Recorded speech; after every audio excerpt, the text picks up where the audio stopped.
Welcome back.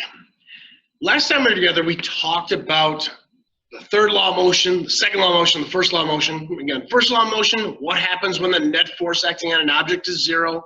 Second law of motion, what happens when the net force, there is a net force on that object causing an acceleration? And the third law of motion states that forces always come in pairs. In this lesson, we're going to be talking about some specific cases of forces, specific forces. Now, we kind of labeled all those forces before as any kind of force. We're going to talk about some specific ones today. The first one we're going to talk about is weight. And weight is defined as an object, so the force of an object has due to gravity. Okay?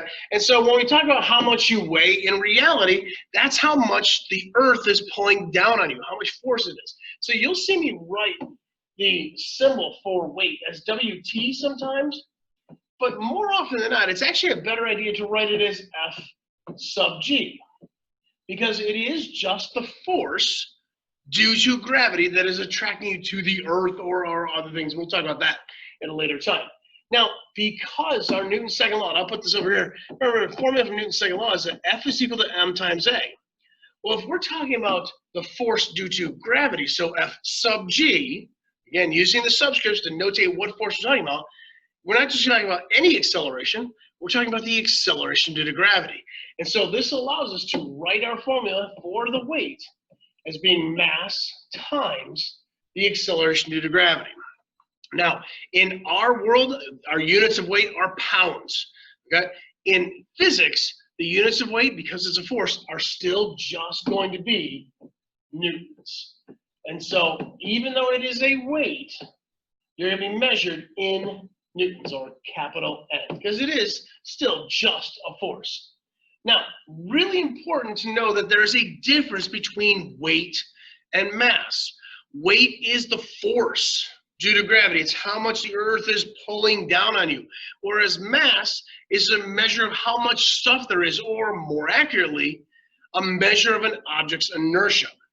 And so, although we use those interchangeably, in fact, if you go over to Europe and ask somebody how much they weigh, they're actually going to give you their mass. Oh, that's a really bad accent, I apologize.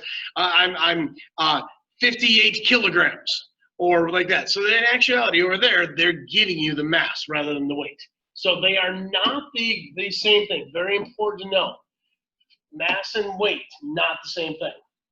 Now, we talked before when we did our example with the chair, and we had the chair sitting there and we had the person sitting on it, and I'll do a quick little redo of that. Again, apparently I've got to give them a bum or a seat to sit on, because I don't attach them to the seat when they sit. Okay? We said, hey, there's a force due to gravity pulling down on that object. In reality, and we said before that there's also the force due to the chair pushing them back up. That force to the chair is actually going to be renamed as the normal force. Now, the normal force is the force exerted by the surface. So in reality, we have this floor sitting down here. This normal force is a force that is counteracting gravity to make sure that equilibrium is maintained. And so we can write that out. The normal force, F sub n, is the applied force by the surface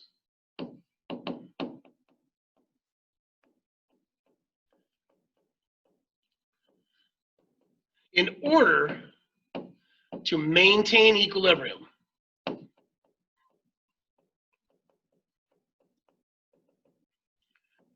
Because we know that the person sitting in the chair, they're going to have zero acceleration, They're going to have zero acceleration. And so as such, the net force must be zero. Well, you know that gravity is pulling them down, so it has to be some force that's going to be equal and opposite in order to make sure that they are maintaining that equilibrium. It is always going to be perpendicular to the surface. This floor can only push up. It can't push at an angle. It's always going to be there. And you're going to actually hear me talk about this later on. This normal force is actually, I'm going to put it right here, this is actually a smart force. And we'll talk about that a little bit more in greater detail tomorrow in class. But just know that this normal force will change its amount in order to maintain equilibrium. That's what we mean by smart force. It'll actually change how much it is. We'll talk about that in terms of like your bathroom scale tomorrow. Now, the other force that we're going to look at here is friction. Friction, by definition, is a force that opposes motion. Okay, and I put it in here as resist motion, okay, or opposes motion. So F sub FR, that's our symbol for the force of friction, opposes motion. And there are two different types of friction that we're going to talk about. The first is what prevents objects from moving or tries to prevent objects from moving. So when you're trying to push something to get it going, there's a frictional force opposing you get it going. That's what's called the static friction. I'll highlight that. That's the one that keeps an object from moving or attempts to keep an object from moving. And the other type is what the type of friction that just slows it down and causes it to stop once it is moving. And I'll change colors on the highlight, but that is called kinetic friction. And so you will actually see me write these two as F sub FR S and F, oops, I'll change that different color, F sub FR K. Now, the kinetic friction is always going to be less than the static friction. I've got this written down here. And this is due to something called adhesion. And we're actually talking about adhesion later on, actually when we get into electricity, because it's actually the electrostatic forces between the molecules of the object and the molecules of the thing that it's rubbing on that's causing that to have that adhesive property there to cause it from stopping from moving. Yep. The frictional force, turns out, depends upon a couple different things. First, the force of friction is proportional to the normal force. So that force that maintains equilibrium, we said that can change. It's a smart force. So the greater the normal force, the greater the amount of friction. It's a direct proportion. But it's also dependent upon the type of surface. And this part's obvious. You know that if you step on ice, it's slippery. And if you step on asphalt, it's not.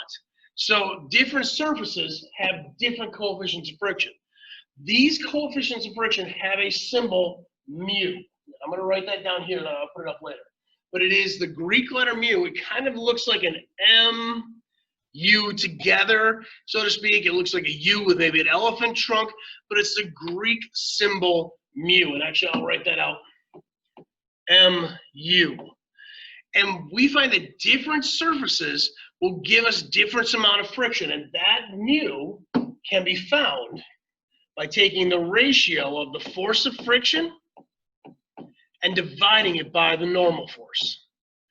In the front page of your reference tables, in the lower right-hand corner, you'll find a list of different coefficients of friction, such as rubber on asphalt, rubber on concrete, Teflon on Teflon, wax ski on snow. We'll use those, and we'll use those tomorrow in class. Now, this is the one weird thing, and I want to pay attention to this. I'll put it in red. Units, because it is force of friction, which is measured in newtons, and the normal force, which is measured in newtons, there are actually none. The coefficient of friction is just a ratio, and as such, does not have units. Now, the very last thing, and we're going to do a lot of this in class to investigate it, but it's an inclined plane. We've always dealt with a situation so far with stuff sitting on a flat surface. If we have an object sitting on an inclined plane or a ramp, here's my object, we will have to know how to determine those forces. And very quickly, I'm just going to give you the diagram, and then we'll investigate how we determine those. But obviously, we're going to have the force due to gravity. Force due to gravity always points down. And we can find that by taking the mass times the acceleration due to gravity. Our normal force, which I will put in orange, is always perpendicular to the surface, Fn. And where this is different, now the normal force, because it is not parallel to the force of gravity, means that it's not going to be equal to the force of gravity. So we have to have a different way of finding that out, and we'll work on that tomorrow. And then, obviously, if there is friction, the friction is going to oppose the motion. So if this object is just sitting there, gravity wants to pull it down, force of friction is going to hold it back. And we'll break those apart and draw those out tomorrow. The very last thing I want to talk about is air resistance. We've ignored air resistance so far, but just know that air resistance is a source of friction. And we'll talk about that in greater detail tomorrow as well. So everybody have a great night. We'll see you later. Bye.